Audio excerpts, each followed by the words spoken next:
chers frères et sœurs, bonjour. Nous nous retrouvons. Alors aujourd'hui, j'aimerais beaucoup vous parler d'une personne que vous avez certainement connue, ou bien alors vous avez entendu parler de cette personne, il s'agit de Marthe Robin. Et je vais commencer par une anecdote qui appartient à sa vie, mais qui peut servir à beaucoup d'entre nous. Parce qu'aujourd'hui, nous le savons par le chat et puis des confidences que nous entendons, etc., par le WhatsApp et autres, les nouvelles, disons, voyons que beaucoup de personnes se découragent, pour ne pas dire se désespèrent. Et même le fait aussi qu'il y ait cette désolation du monde, les rues sont désertes, les églises sont fermées, le travail s'est arrêté pour au moins une grande partie, il y a ce silence pesant, il y a cette solitude, cette absence, bref, c'est la désolation en beaucoup de domaines. Alors, je voudrais vous parler d'un charisme particulier que Marthe Robin avait. Je dis simplement quelques mots sur Marthe Robin. C'est une grande mystique française qui est morte en 81, qui a à l'âge de 79 ans, et qui a cofondé les Fouets de Charité avec le Père Finet, Fouets de Charité qui sont dispersés dans plusieurs lieux du monde. Et vous avez un peu elle est vénérable maintenant, vous avez un petit peu sa vie sur l'internet, voilà, je ne vais pas rentrer dans tous les détails parce que mon point n'est pas là. Mon point, c'est que une de mes amies qui s'appelle Françoise, qui est morte maintenant, très très bonne chrétienne, elle était très bien avec Marthe et elle avait des longues conversations avec elle, ce qui était un grand privilège. Et un jour, elle parlait du désespoir. Et Marthe lui a dit, tu sais, et si tu connais quelqu'un qui est dans le désespoir au point d'avoir la tentation de se suicider, eh bien dis à cette personne de m'appeler. Marthe était vivante, il fallait appeler Marthe même de son vivant, combien plus maintenant qu'elle est au ciel. Voilà, alors voilà l'histoire. Et puis un jour, Françoise rencontre une femme, encore assez jeune, et en parlant avec elle, elle s'aperçoit qu'elle est dans un désespoir profond, mais profond. C'est une femme qui avait une petite fille, qui n'était pas mariée, qui était dans une situation financière, économique très très difficile, si bien que on lui avait retiré sa petite fille, elle habitait Paris, et on lui avait retiré sa petite fille, qui se trouvait donc dans un centre à Compiègne. Donc c'était un peu loin d'elle, et puis elle n'avait pas d'argent, et puis elle était souffrait beaucoup d'être privée de sa petite fille, bref, c'était vraiment la désolation. Et en parlant avec Françoise lui a dit, mais tu sais, j'ai une grande amie qui est très très proche du bon Dieu, qui a vraiment des dons spéciaux, etc. Alors écoute, je te conseille une chose, si jamais un jour tu as la tentation de te suicider, eh bien appelle-la. Elle s'appelle Marthe et elle est de Valence, elle habite à Valence, voilà. Donc cette femme, évidemment, c'est arrivé, elle était prise d'un désir de se suicider, d'en finir avec la vie, c'était trop pour elle. Alors elle est montée sur un pont de la Seine et elle allait sauter au-dessus du parapet. Et c'est là qu'elle s'est souvenue des paroles de Françoise et de cette fameuse femme qui nous aidait dans les cas de tentation de suicide. Et comme elle ne se souvenait plus du nom de cette femme, elle se souvenait de la ville de Valence. Alors elle dit, « Ah, et toi l'Espagnol », elle croyait que c'était Valencia, « Et toi l'Espagnol, viens à mon secours ». Elle était en train d'enjamber à ce moment-là. À ce moment-là, le désir de se suicider l'a complètement quittée. Elle s'est remise sur ses pieds et puis elle était tout étonnée, et son cœur était renouvelé en quelque sorte. Alors elle dit, ah bah tiens, je vais aller voir ma petite fille. Donc elle parcourt un peu Paris, elle se met à la sortie de Paris du Nord et elle commence à faire du stop pour aller à Compiègne. Alors, un homme s'arrête, il était tout seul dans sa voiture, et puis dans la conversation, elle explique où elle allait à Compiègne et pourquoi vous allez à Compiègne. Voilà, j'ai ma petite fille qui est dans un centre, etc. Ça tombe bien parce que moi aussi je vais dans ce coin-là, donc c'est tout près de là où vous allez. Je vais vous déposer alors devant la porte comme ça, c'est pas de problème. Alors c'est bien, ils font la conversation dans la voiture, elle s'arrête et puis avant de la déposer, il lui dit, mais vous revenez quand à Paris? Dès ce soir, parce que vraiment, je peux pas rester ici. Moi aussi je reviens à Paris dès ce soir. Je passe vous prendre si vous voulez. Bref, il est passé la prendre et pour faire la chose la plus brève possible, ils se sont mariés. Voilà. Donc, elle a eu un mari, la petite a eu un papa, ils ont eu de quoi vivre, voilà. Signé Marthe Robin, voyez. Si je vous raconte cette histoire, c'est parce qu'aujourd'hui, à cause des circonstances que vous connaissez, eh bien, on a su que beaucoup avaient cette tentation d'en finir avec la vie. Et il faut surtout, surtout, surtout pas faire cette bêtise parce que c'est un mauvais plan. Je vous invite tout simplement à prier Marthe Robin. Vous me direz, on va plutôt directement à Dieu qu'à ses saints, mais c'est une personne qui est une grande puissance dans le ciel puisqu'on avait déjà sur la terre. Imaginez sa vie mystique au point de visiter des personnes de son vivant. Voyez, voilà. Tout ça c'est une introduction parce que on va maintenant se reporter au samedi saint. Jésus est mort. Jésus est mort, on l'a mis au tombeau, le tombeau s'est refermé, la pierre a été roulée. Marie est là, Jean est là, quelques autres femmes, Marie-Madeleine, évidemment Joseph d'Arimathie, sans doute aussi Nicodème, aussi la mère des fils de Zébédée qui était là au pied de la croix, et d'autres femmes, voilà. Et c'est la désolation. Il est mort. Il est enfermé dans son tombeau. Voilà. Eh bien, ce samedi saint, chers frères et sœurs, c'est l'heure de Marie. Pourquoi? Parce que Marie, elle est devenue mère de chacun de nous au pied de la croix. Elle est mère de l'Église et mère du Christ, évidemment. Eh bien, c'est elle qui, pendant tout ce samedi saint, a été la colonne de la foi. La colonne, elle a cru en la résurrection. Elle l'attendait.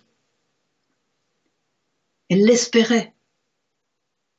Elle savait qu'il allait ressusciter. Elle avait entendu ses paroles, elle a entendu ses promesses. Lorsque combien de fois il a dit à ses apôtres, et ça lui avait été répété, qu'il allait beaucoup souffrir, qu'il allait être victime il allait être livré aux mains des pécheurs, et qu'il allait être crucifié.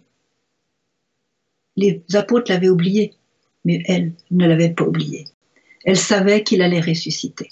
Marie est celle qui se tient debout dans la tempête, dans la désolation, dans l'apparence d'échec complet. Et c'est important pour nous qui avons quelquefois, pendant cette période si difficile, le sentiment d'une grande absence, d'un silence pesant. Je sais qu'il y a Maurice Zendel, il disait que Marie est la cathédrale du silence. Elle était silencieuse pendant ce jour-là. Elle priait, elle attendait. Elle s'est souvenue aussi que Jésus avait dit qu'on frappera le berger et les brebis seront dispersées. Là, les brebis étaient dispersées, chacun dans son coin à pleurer, à se dire mais qu'est-ce qui se passe? Lui, il avait dit je suis la vie. Il est mort. Je suis la vie, je suis la résurrection. Il est mort. Il est enterré. Il est dans son sépulcre. Il ne comprenait pas. Il était complètement bouleversé. Mes chers frères et sœurs, je vois des parallèles, des points communs entre le samedi saint à Jérusalem avec Marie et notre samedi saint aujourd'hui pendant cette période si difficile du coronavirus. Nous sommes dans ce silence pesant, et beaucoup d'entre nous se découragent et même peut-être ont la tentation du désespoir. Mais n'oubliez pas une chose, c'est que l'Église, même si beaucoup d'églises sont fermées, même s'il y a eu beaucoup de confusion dans l'Église, même si l'Église n'est pas aussi belle, aussi resplendissante, aussi glorieuse qu'on voudrait le souhaiter, c'est l'Église du Christ, c'est l'épouse du Christ. Et l'épouse du Christ vit le même parcours que son époux. L'agneau suit le berger. Et le berger a été cloué sur la croix, torturé, cloué sur la croix. Il est mort, il a été enseveli, il a disparu de nos yeux pendant ce temps du tombeau avant d'être ressuscité.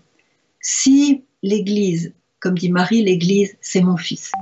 Retenez cette parole, chers frères et sœurs, l'Église c'est mon fils. Quand on est tenté de ne pas aimer l'Église pour des raisons, quand on est tenté de ne pas aimer l'Église pour des raisons X ou Y, pensez que l'Église, c'est mon fils. L'Église est faite de pécheurs par la Vierge Marie, et c'est nous qui mettons un peu la pagaille dans l'Église, hein, c'est pas, mais c'est l'Église. Mais l'Église, c'est vraiment l'épouse du Christ, l'épouse immaculée que Jésus épouse. Et si l'Église est l'épouse du Christ, eh bien, elle suit le même parcours. Et quand on regarde le parcours de notre Maître, Jésus, je le dis souvent, il y a 30 ans de vie cachée.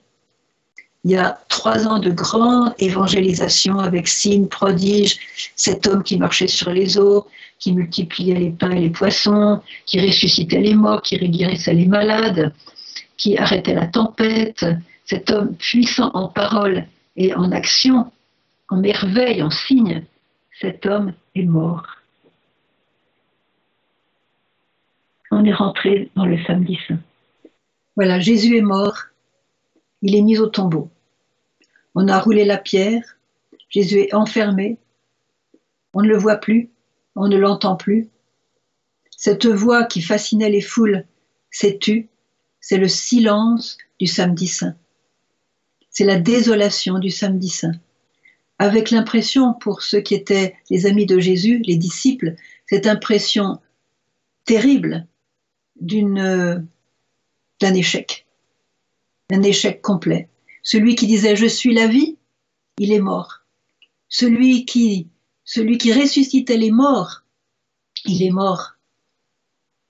Qu'est-ce que c'est que cette histoire? Il ne comprenait plus rien. Mais Marie, au moment du samedi saint, c'est la colonne de la foi. Marie croit, elle espère et elle aime. Elle se souvient des paroles de Jésus. Quand Jésus disait « oui, je vais être... mettez-vous bien dans la tête que le Fils de l'homme doit souffrir aux mains des pécheurs et il sera maltraité, il sera flagellé, il sera crucifié, mais le 3e jour, il ressuscitera. » Marie se souvenait de ces paroles-là. Elle croyait, elle savait. Et puis Jésus, avant d'aller dans sa passion, a fait ses adieux à sa mère. Il lui a raconté un petit peu ce qui allait se passer. Vous voyez, elle était en quelque sorte préparée, même si elle a été horriblement choquée de la gravité, de la profondeur des tortures qui ont été imposées à Jésus. Bon, Marie, elle croyait. Et le samedi saint, c'est le jour de Marie. Et c'est le jour où on va se tourner vers Marie. C'est le jour où Marie va être celle qui nous tient la main dans la tempête, dans le silence, dans l'absence, dans la frustration, dans la crise de manque, dans la perte de nos repères, vous voyez. C'est Marie qui nous tient la main et elle est là, je dirais, elle est l'encre, elle est l'arche de l'alliance dans la tempête, vous voyez, elle est l'arche de Noé en quelque sorte, vous voyez, qui dans la tempête tient le choc. Elle assure en quelque sorte. Marie assure pour nous. Marie se souvient aussi que Jésus avait dit « Je frapperai le berger et les brebis seront dispersées ». Les brebis sont dispersées, elles sont coincées chez elles. Elles ne peuvent pas aller dans les églises, toutes les églises sont fermées.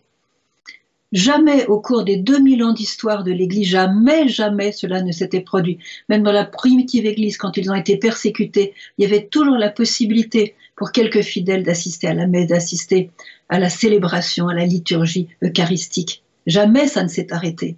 Et maintenant, les bergers sont tout seuls dans leur presbytère, dans leur église, et puis ils sont comme des bergers sans brebis. On a toujours entendu parler des brebis qui sont sans berger, et Dieu sait s'il y en a des millions aujourd'hui. Eh bien aujourd'hui, les prêtres sont des bergers sans brebis. On n'avait jamais vu ça. On n'avait jamais vu ça.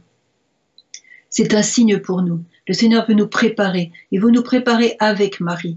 Je ne dis pas que ce samedi saint que nous vivons, c'est le grand samedi saint de l'Église. C'est une préparation peut-être à un autre samedi saint. Comme je ne suis pas prophète, vous pouvez prendre en laisser de ce que je dis, voyez. Mais je crois que c'est une préparation que le Seigneur nous donne. Une préparation où on doit plus que jamais être avec Marie parce que le vent souffle. Il y a beaucoup d'attaques aujourd'hui, beaucoup d'attaques du démon. On voit qu'il travaille, comme dit Marie, comme jamais encore auparavant. Et ça, pas la première fois qu'elle nous le dit. Le péché régnera, nous dit-elle, mais si vous êtes mien, si vous êtes en moi, voilà, si vous êtes en moi, si vous êtes mien, si vous m'appartenez, si vous êtes consacré à moi, eh bien, vous vaincrez, nous dit Marie. Donc la victoire, elle est promise. Elle n'aurait jamais dit ça si elle n'avait pas été déjà sûre de la victoire parce qu'elle la voit d'avance, cette victoire. Elle voit d'avance, comme dit Marthe Robin, que le Seigneur est en train de préparer pour le monde une nouvelle Pentecôte d'amour. Une nouvelle Pentecôte d'amour, comme dit Marie aussi, le Saint-Esprit va renouveler la face de la terre. Il y aura une nouvelle vie, un nouvel air, une nouvelle eau pure, des nouvelles feuilles aux arbres, un nouveau ciel. Renouveler la face de la terre, c'est une expression extrêmement concrète, voyez. Alors, je voudrais, en regardant Marie, qui est la disciple et l'épouse parfaite du Christ en quelque sorte, voyez, tout en étant sa mère, mais elle est l'épouse en ce sens de son âme, voyez, eh bien, regardez comment l'Église elle-même, à l'image de Marie, essaye de suivre le Maître. Marie nous a dit, l'Église, c'est mon fils. Répétez-vous cette phrase, l'Église, c'est mon fils. Pour ceux qui auraient la tentation de ne pas aimer l'Église ou de ne plus aimer l'Église à cause de tout ce qu'on voit, c'est vrai qu'il y a une certaine confusion, il y a eu des scandales, etc. Mais il y a des saints aujourd'hui, mais j'en connais tellement, des bonnes âmes, des personnes de persévérer dans la prière, dans le sacrifice, vraiment dans la charité, la simplicité, la lumière, on voit dans leurs yeux qu'ils ont Jésus dans le cœur, mais ça existe des gens comme ça. Et il y a beaucoup de choses qui fleurissent, regardez. Il ne faut pas oublier que Witzka, il n'y a pas si longtemps que ça, je crois qu'il y a un an ou deux, a dit que le triomphe du cœur immaculé est très proche, très proche. Et la voyante Maria Pavlovitch, il y a 2 ans, dans la cathédrale de Vienne, devant tout le monde, a dit que le triomphe du cœur immaculé de Marie avait déjà commencé. Donc, on voit, il y a des signes, il y a des petites communautés qui émergent, des petits groupes, vous voyez. Je pense à cette prophétie de Marthe Robin aussi, qui disait que, vous savez que Marthe Robin, elle voyait aussi l'avenir, elle était prophète, elle l'a prouvé plusieurs fois, j'ai tant d'histoires d'elle. Eh bien, elle voyait l'avenir de l'Église, elle voyait les souffrances de l'Église. Et elle a même dit, un jour va arriver où il semblera qu'il n'y aura plus rien. Donc ce vide, vous voyez, elle l'avait vu. Et elle disait, plus rien, sauf quelques foyers de ferveur. Et ces foyers de ferveur, mes chers frères et sœurs, c'est vous, dans vos familles aujourd'hui, quand vous priez, quand au milieu de la souffrance et des frustrations et peut-être de l'impatience de pouvoir sortir et faire comme avant, vous voyez, eh bien dans cette isolation, eh bien vous devenez vraiment ces foyers de ferveur qui ont repris la prière, qui ont repris le chapelet, qui ont repris les psaumes, qui ont repris les belles prières, les litanies. On recherche vraiment les prières pour vraiment occuper ce temps ensemble. Et puis on essaye de se pardonner, on essaye de marcher ensemble, de se soutenir, voyez, de s'épauler vraiment, et puis de se consoler mutuellement, voilà. L'Église, je le disais, est l'épouse du Christ. L'Église, étant l'épouse du Christ, suit le même parcours que son maître. L'épouse suit l'agneau, et l'agneau c'est Jésus. L'épouse suit l'agneau partout où il va. Et quand on regarde le parcours de l'agneau de Dieu, du Christ, de notre Sauveur, de notre Rédempteur, de Jésus, notre bien-aimé, quel est son parcours sur la terre? 30 ans de vie cachée. On ne savait pas où il était. 30 ans de vie cachée. Ensuite, 3 ans de grande évangélisation, où il a multiplié les miracles, les signes, il avait une parole. Jamais homme n'avait parlé comme lui. Il redonnait la vue aux aveugles, il multipliait les pains, il marchait sur les eaux, il calmait la tempête, il fermait la bouche aux hypocrites, et puis quand on voulait l'attraper, il y avait toute une troupe qui voulait l'attraper pour le lapider. Il disparaissait, voilà, il n'était plus là. Ils n'ont jamais réussi à l'attraper, sauf le jour où son heure était venue. Il s'est laissé arrêter comme un agneau. Il s'est laissé faire comme un agneau conduit à la boucherie. Voilà. Donc, l'Église est cette épouse qui suit l'agneau. Mais, quand je vous dis que durant 3 ans, il a fait une évangélisation extraordinaire, il nous a donné les paroles de vie. 3 ans. Et quand il s'est fait arrêter, quand il a été en agonie à Gethsémani, c'était 3 jours avant sa résurrection. Vous voyez, 30 ans, 3 ans, 3 jours.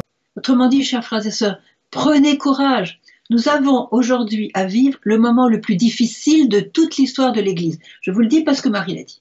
Comme jamais encore auparavant, Satan attaque. Comme jamais encore auparavant. Et ce qui se passe maintenant, C'est une évidence, vous voyez, jamais on n'avait vu ça, à ce point, mondialement, vous voyez. Donc, si vous tenez le choc pendant ces jours-là, vous ne soupçonnez pas quel bien vous faites et comment vous hâtez le jour de la victoire, le jour de l'Église de la lumière qui va triompher sur le mal.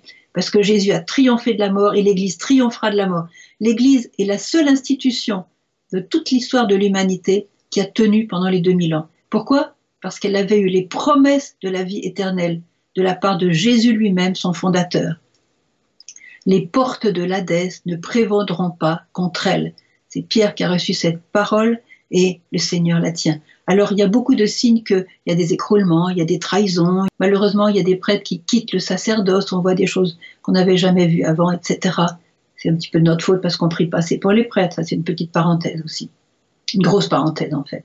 Voilà. Ce que je veux dire par là, c'est que maintenant, ce qu'il nous reste à faire, pour nous préparer à la résurrection de Pâques, mais aussi la résurrection finale, eh bien, c'est d'être complètement avec Marie. Cette colonne dans la tempête, Marie, la colonne dans la tempête. Donc, l'invitation pour ce samedi saint du monde, c'est de le passer avec Marie. Prenez la main de Marie. Elle est si douce, si bonne, si maternelle, qui n'a pas soif d'avoir la tendresse maternelle, même quand on est un peu âgé. Une petite maman à nos côtés, ça fait tellement de bien, vous voyez. Et elle, avec la puissance, n'oubliez pas qu'elle a écrasé la tête du serpent. Elle nous invite, nous, sa descendance, la descendance de la femme de l'Apocalypse, eh bien, c'est aussi avec elle d'écraser la tête du serpent. Avec elle, prenez sa main, consacrez-vous à la Vierge Marie. Qu'est-ce que ça veut dire de vous consacrer? Ça veut dire de lui appartenir. Je me souviens de cette parole magnifique que nous trouvons dans l'évangile de l'enfant prodigue, où le père dit au fils rebelle, le frère aîné, « Mais toi, mon enfant, tu es toujours avec moi, et tout ce qui est à moi est à toi. Tout ce qui est à moi est à toi. » Et c'est ce que Marie nous dit. « Mon enfant, n'aie pas peur, tout ce qui est à moi est à toi. Mais sois mien, appartiens-moi, vis mes messages, vis l'évangile, vis les paroles que je vous ai données depuis quelques années. Et puis, si tu connais pas Medjugorje, tu peux regarder celle à Fatima, où Marie a beaucoup parlé de la consécration. Se consacrer à Marie, c'est lui appartenir, corps et âme, même nos biens, nos familles, nos espoirs, notre futur, notre passé, tout lui remettre entre les mains, dans ce cœur extraordinaire d'amour qui est celui de Marie. Voilà. Et quand on appartient à Marie, le miracle, c'est que elle nous appartient. C'est donnant-donnant. Je lui appartiens, elle m'appartient. Et plus je lui appartiens, plus elle m'appartient. Moi, je connais des gens qui obtiennent tout de la Vierge Marie. Ils obtiennent tout d'elle. Pourquoi? Parce qu'ils vivent exactement tout le temps avec elle. Tout le temps avec elle. Ils lui parlent tout le temps, ils partagent tout le temps avec ce qu'ils ont à décider, à voir, à faire, à travailler, à penser, leurs affections, la famille, tout ça. Ils mettent Marie partout. Ils la voient partout et elle les accompagne. Et Marie rêve de nous accompagner. Chacun nous prend par la main.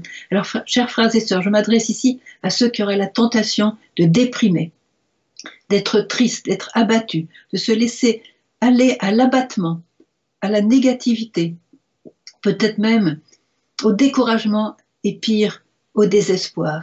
Prenez courage. Aujourd'hui même, priez Marie et dites-lui, maman, aujourd'hui, c'en est fini de me comporter comme un orphelin de mère.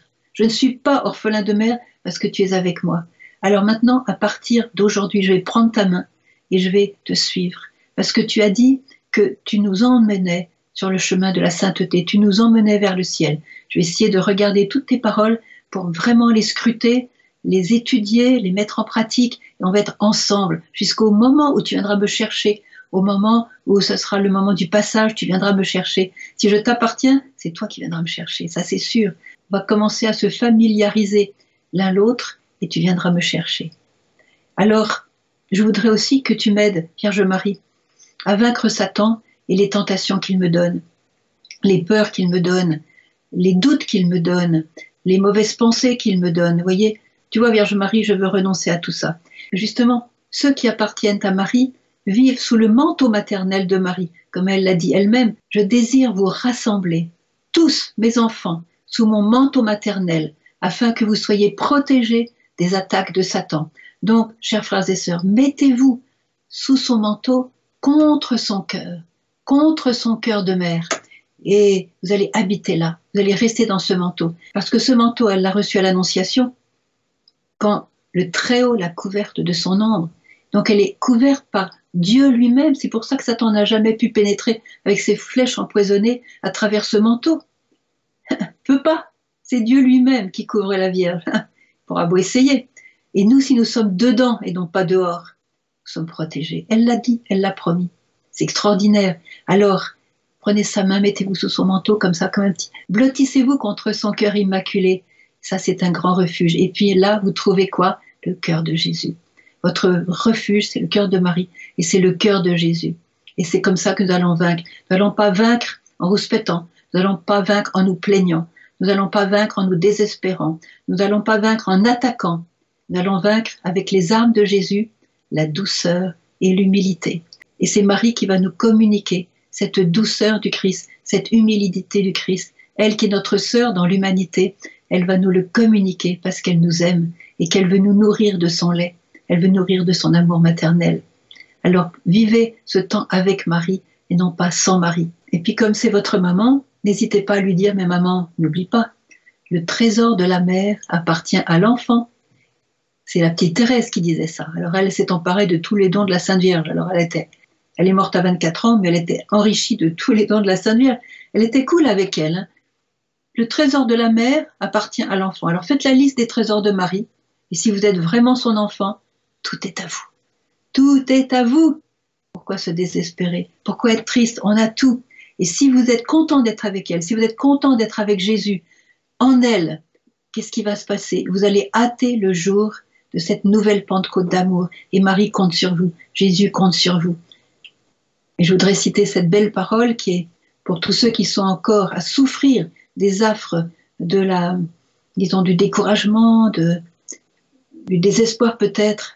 C'est Fabrice Hadjis qui disait « L'espérance chrétienne, c'est le désespoir traversé. » Et qui a traversé le désespoir? C'est Marie. Qui a traversé le désespoir? C'est Jésus. Ils n'ont pas péché dans le désespoir, mais ils ont été devant des choses tellement difficiles à vivre qu'ils auraient pu être tentés.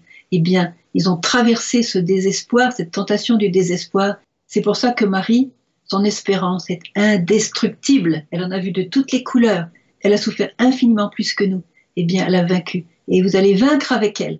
Alors, blottissez-vous sous son manteau. Et puis, je voudrais dire une chose pour terminer par une belle prière. Vous savez que il se trouve que je connais beaucoup d'exorcistes et puis des bons qui prient et jeûnent pour leur cas, leur personne possédée. Eh bien, tous les exorcistes sont d'accord pour dire que ce qui aide le plus les laïcs, je ne parle pas des formules d'exorcisme des exorcistes, mais ce qui aide le plus les laïcs à se libérer de notre ennemi, de Satan, eh bien, c'est de prier les promesses du baptême, de renouveler les promesses du baptême. Alors je vous invite, puisque nous sommes dans ce triduum, dans ce temps pascal, dans ce Shabbat du Fils qui repose dans le tombeau et Marie qui veille dans la nuit en attendant sa résurrection, eh bien je vous invite avec Marie, avec toute l'Église, maintenant de prier avec moi aussi les promesses du baptême. Et je vous invite, quand vous sentez que le malin rôde, qu'il veut vous influencer, qu'il veut pénétrer dans vos pensées, dans vos sentiments, dans vos paroles, quand vous sentez que ça commence à sentir le soufre, les promesses du baptême. Voilà. Alors écoutez bien, je suis obligée de lire. Frères bien-aimés, nous aussi, par le mystère pascal, nous avons été mis au tombeau avec le Christ dans le baptême, afin qu'avec lui nous vivions d'une vie nouvelle. C'est pourquoi, après avoir terminé l'entraînement du carême, renouvelons la renonciation à Satan que l'on fait lors du baptême. Renouvelons notre profession de foi au Dieu vivant et vrai et à son Fils Jésus-Christ dans la Sainte Église catholique. Pour vivre dans la liberté des enfants de Dieu, rejetez-vous le péché. Oui, je le rejette. Pour échapper au pouvoir du péché, rejetez-vous ce qui conduit au mal. Oui, je le rejette. Pour suivre Jésus-Christ, rejetez-vous Satan qui est l'auteur du péché? Oui, je le rejette. Croyez-vous en Dieu le Père Tout-Puissant, Créateur du ciel et de la terre? Nous croyons. Croyez-vous en Jésus-Christ, son Fils unique, notre Seigneur, qui est né de la Vierge Marie, a souffert la passion, a été enseveli et ressuscité d'entre les morts et qui est assis à la droite du Père? Nous croyons. Croyez-vous en l'Esprit Saint, à la Sainte Église catholique, à la communion des saints, au pardon des péchés, à la résurrection de la chair et à la vie éternelle? Nous croyons. Que Dieu Tout-Puissant, Père de notre Seigneur Jésus-Christ, qui nous a fait renaître par l'eau et l'Esprit Saint, et qui nous a accordé le pardon de tout péché, nous garde encore par sa grâce, dans le Christ Jésus notre Seigneur, pour la vie éternelle. Amen. Merci Jésus. Merci Jésus, toi qui es mort et ressuscité. Merci Marie, toi qui l'as accompagné. Et merci Marie, toi qui nous accompagnes aujourd'hui. Accompagne-nous bien, bien fort. Nous en avons trop besoin de toi.